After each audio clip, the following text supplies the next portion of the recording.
మూసీని నిజంగా శుద్ధి చేయాలి, మూసీలోని మురికిని పారదోలాలంటే నువ్వు ఎస్టీపీలు ఫాస్ట్ గట్టు. గోదావరి నీళ్ళని తెచ్చి, కాళేశ్వరం నీళ్ళని తెచ్చి మూసీలో నీళ్లు వెయ్యి.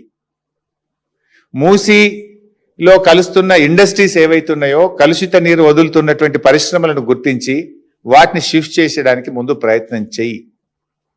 ఇది చేయకుండా ఇవాళ 10,017 ఇండ్లు కూలగొడతా అని చెప్పి ఇది గవర్నమెంట్ ఇచ్చిన గెజిట్ నోటిఫికేషన్. మూసీ పేరిట రేవంత్ రెడ్డి ప్రభుత్వం ఇచ్చిన గెజిట్ ఇది. 10,017 ఇండ్లు కూలగొడతాము, 3,279 ఎకరాల భూమిని సేకరిస్తాము అని ఇది రేవంత్ రెడ్డి ప్రభుత్వం ఇచ్చినటువంటి గెజిట్. 10,017 ఇండ్లు కూలగొట్టారట. 10,017 ఇండ్లు అంటే ఎన్ని లక్షల జీవితాలు కదా. ఒక్కొక్క ఇంట్లో 5-10 మంది ఉంటారు. ఒక్కొక్క ఇల్లు 3 అంతస్తులు ఉంటుంది. ఫస్ట్ ఫ్లోర్లు ఉంటారు, సెకండ్ ఫ్లోర్లు ఉంటారు, థర్డ్ ఫ్లోర్లు ఉంటారు. 1,00,000 జీవితాల్ని కూలుస్తా అంటున్నావు నువ్వు. ఇప్పటికే హైడ్రా పేరు మీద 1,00,000 జీవితాలు కూల్చినావు. ఇప్పుడు మూసీ పేరు మీద ఇంకో 1,00,000 జీవితాలు కూల్చడానికి నువ్వు తయారైనవు. It is the government gazette, నేను చెప్తలేను. 10,017 ఇండ్లు